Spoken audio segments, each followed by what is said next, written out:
thank you for joining me. This is the 2020 Treasurers Report for All Saints Church in Littleton, New Hampshire. 2020 was a challenging year for all of us, including All Saints. The virus suddenly took us by surprise, and we had to quickly adapt. In less than 1 week, Father Curtis, Senior Warden Sheila, learned how to video, assemble, and post an online service. As Deacon Paul aptly put it, boomers turned into Zoomers. Despite all the challenges, All Saints actually expanded its program in 2020 as we welcomed our new curate, Reverend Kathy, and our new seminarian, Linda. They both have enriched our spiritual lives at All Saints.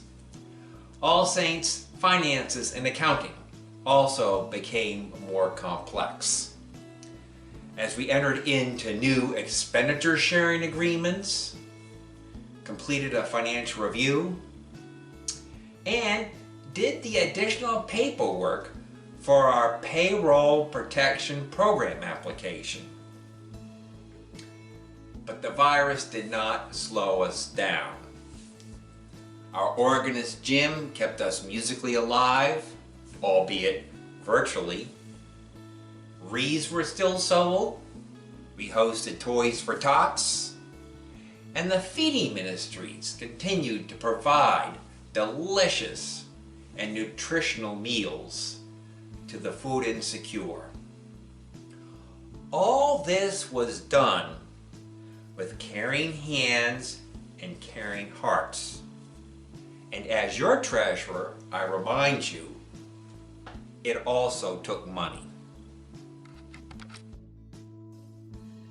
We first look at revenues and expenditures for our regular operating general fund. In 2020, we had close to a 12% drop in our donations. While we did not offer sanctuary services for most of 2020, we still had to pay payroll, utilities, diocesan fees to continue to operate. In some cases, our prices increased, especially for internet and telephone. We had to buy Zoom licenses, video hardware, and our photocopier expenditures doubled. This was leading us to almost a $12,000 deficit. Fortunately, we were allowed to partake in the Payroll Protection Program, which gave us $24,000 in additional financing. As a result, we will end 2020 with a $12,000 surplus.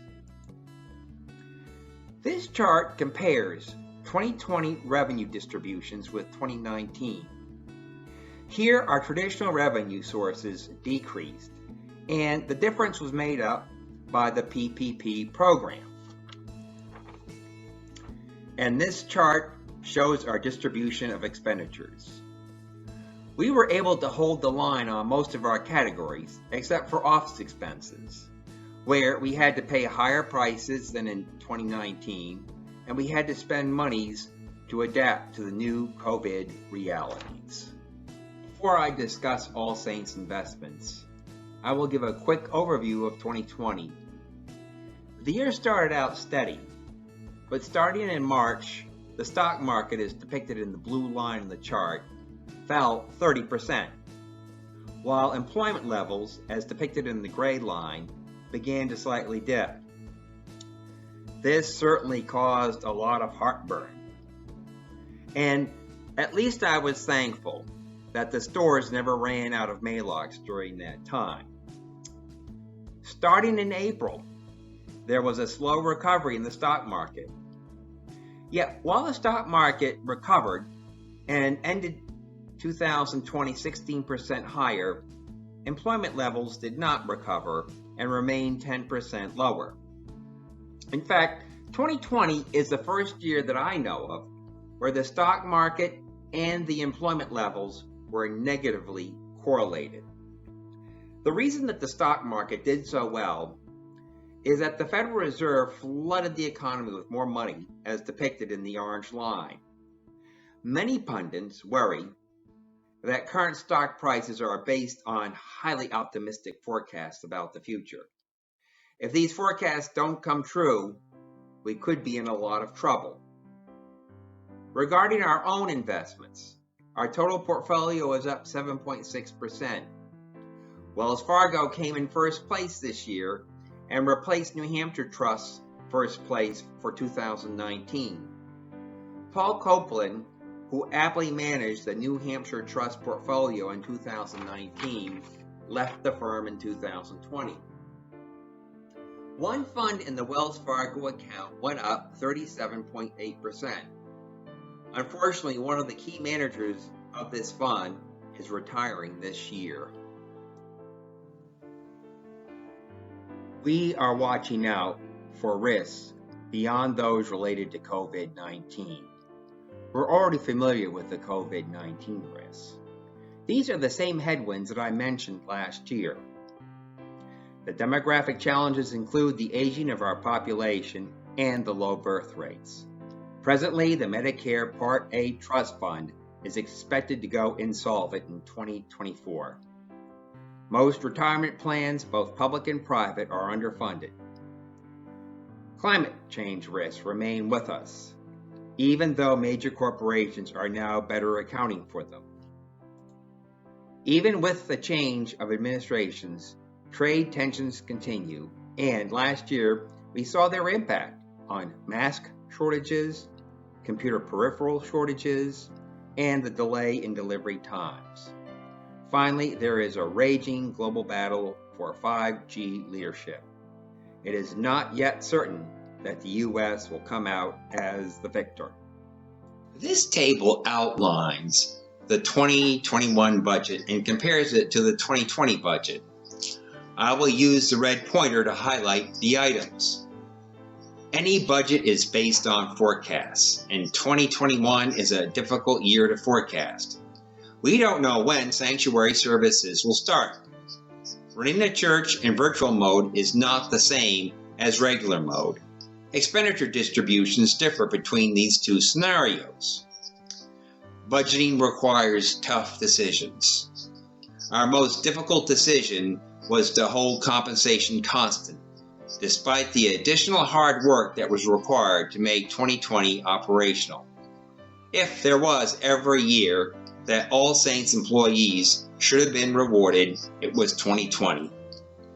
Father Curtis will take a well-deserved sabbatical in 2021, and Reverend Kathy will act as his replacement. On the revenue side, we are budgeting $5,000 less in pledges and unpledged contributions. We have yet to realize our $150,000 pledged goal for 2021. Plate revenues are more than 50% lower than the 2020 budget. Our facility fees are 26% lower than the 2020 budget. The investment fund and transfers are up 24%. This increase will come from a $20,000 transfer from the Clergy Refresher Leave Fund. It will finance both Father Curtis's sabbatical replacement and other operating costs. On the expenditure side, we are only budgeting increases in Office of Administration and Program and Ministries. These increases finance the short-term replacement for Father Curtis's sabbatical and the additional diocesan fees coming from our PPP loan forgiveness. Presently, we are relying on a special draw as we budgeted last year to make up the revenue expenditure gap.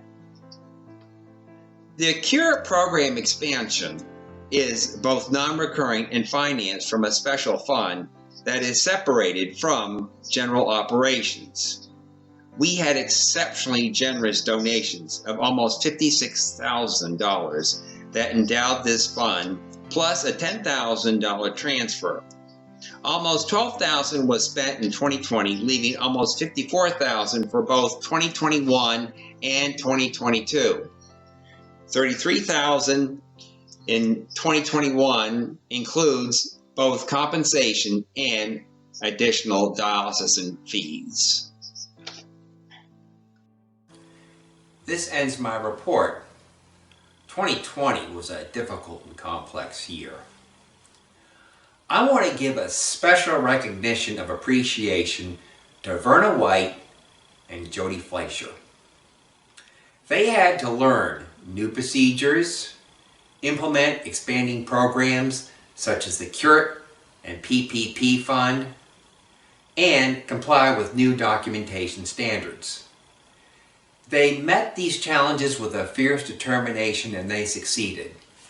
All Saints is lucky to have them. I've already discussed with you the various future risks and uncertainties. The world will never be the same, but we still don't know how. We will continue to decide what we want to keep and then make the necessary changes to keep them. In the end, whatever comes our way, we can and we will adapt. Learn. Laugh. Forgive. Most important, we will have faith in what will be.